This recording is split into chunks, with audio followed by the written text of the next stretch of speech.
കോഴിക്കോട് വസ്ത്രവ്യാപാര സ്ഥാപനത്തിൽ വൻ തീപിടുത്തം. പാളയത്തുള്ള ജയലക്ഷ്മി ടെക്സ്റ്റൈൽസിലാണ് തീപിടുത്തമുണ്ടായത്. വൈകിട്ട് 6:15 ഉണ്ടായ തീപിടുത്തം 2 മണിക്കൂറെടുത്താണ് നിയന്ത്രണ വിധേയമാക്കിയത്. സ്ഥാപനത്തിലെ 2 ജീവനക്കാർക്ക് പരിക്കേറ്റു. ഇവരെ മെഡിക്കൽ കോളേജിലേക്ക് മാറ്റി. പരിക്ക് ഗുരുതരമല്ല.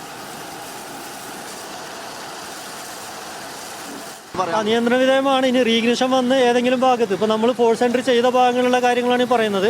മറ്റുള്ള ഭാഗങ്ങളിലും തീ കാണാനില്ല. ഇനി ഇഗ്നിഷൻ എവിടെയെങ്കിലും നടന്നു കഴിഞ്ഞാൽ തീപിടുത്തം കാര്യമായിട്ട് വരുള്ളൂ. അത് നമ്മൾ ഇല്ലാതാക്കാൻ ശ്രമിച്ചുകൊണ്ടിരിക്കുകയാണ്. ഒരു കാര്യം കൂടി, ഈ രണ്ടാമത്തെ മൂന്നാമത്തെ നിലയിൽ മാത്രമാണോ തീ പിടിച്ചിരിക്കുന്നത്? അതെ, 2-3 നിലയിലാണ് കൂടുതൽ തീയുള്ളത്. ബാക്കി മേഖലക്കൊന്നും ബാധിച്ചിട്ടില്ല. വസ്ത്രങ്ങളാണ് പൂർണ്ണമായും കത്തിയത്. വസ്ത്രങ്ങളാണ് കത്തിയിട്ടുള്ളത്. ഷോർട്ട് സർക്യൂട്ട് ആണെന്ന് അങ്ങനെ എന്തെങ്കിലും അത് നോക്കിയിട്ടില്ല. അത് നോക്കി കഴിഞ്ഞിട്ട് പറയാം. ഇതെല്ലാം കഴിഞ്ഞിട്ട് ഡീറ്റെയിൽ ആയിട്ട് നോക്കിയിട്ട് പറയാം. അങ്ങനെയുള്ളത്.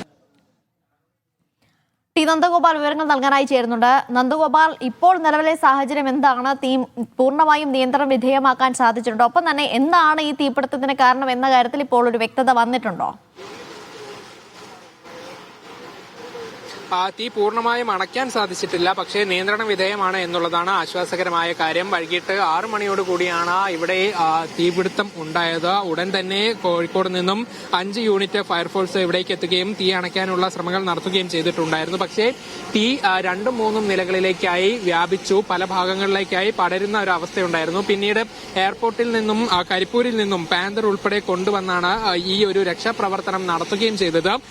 ഏതായാലും നിലവിൽ ഇപ്പോൾ ഒരു ഭാഗത്ത് മാത്രമാണ് തീ അല്പമെങ്കിലും കത്തുന്ന ഒരു സ്ഥിതിയുള്ളത്. അവിടെ അണച്ചുകൊണ്ടിരിക്കുകയാണ്. പക്ഷേ ഇതിനുള്ളിൽ നിറയെ വസ്ത്രങ്ങളായതുകൊണ്ട് തന്നെ വീണ്ടും തീ കത്താനുള്ള ഒരു സാധ്യത ഫയർഫോഴ്സ് തള്ളിക്കളയുന്നില്ല. അതുകൊണ്ട് ആ ഭാഗങ്ങളിലേക്കൊക്കെ തുടർച്ചയായി വെള്ളം അടിച്ചുകൊണ്ടിരിക്കുകയാണ് ഫയർഫോഴ്സിന്റെ നേതൃത്വത്തിൽ. അതേസമയം കരിപ്പൂരിൽ നിന്നുമുള്ള വാഹനം ഇപ്പോഴും തിരികെ കൊണ്ടുപോയിട്ടില്ല. ഒരു അടിയന്തര അവസ്ഥ വന്നാൽ വീണ്ടും അത് ഉപയോഗിക്കാമെന്നുള്ള നിലയിലാണ് കാര്യങ്ങൾ ഇപ്പോൾ പോകുന്നത്. ഏതായാലും നിലവിൽ ഇപ്പോൾ 2 യൂണിറ്റ് ഫയർഫോഴ്സ് ഇവിടെ തുടരുന്നുണ്ട്. അവരാണ് രക്ഷാപ്രവർത്തനങ്ങൾ നടത്തിക്കൊണ്ടിരിക്കുന്നത്.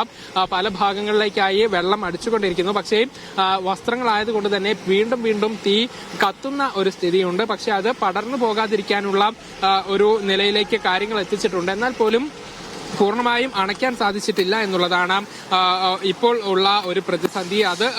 അതിനുവേണ്ടിയുള്ള നടപടികളാണ് ഇപ്പോൾ പുരോഗമിച്ചുകൊണ്ടിരിക്കുന്നത്. ഏതായാലും ടൗണിന് നടുക്ക് ഈ ഒരു തീ നിയന്ത്രണ വിധേയമാക്കാൻ സാധിച്ചിട്ടുണ്ട്. പക്ഷെ പൂർണ്ണമായും അണക്കാൻ സാധിച്ചിട്ട് അതുകൊണ്ട് തന്നെ 2 ഫയർ യൂണിറ്റുകൾ സ്ഥലത്ത് ഇപ്പോഴും തുടരുന്നുണ്ട്. ടി നന്ദഗോപാലാണ് വിവരങ്ങൾ നൽകിയത്.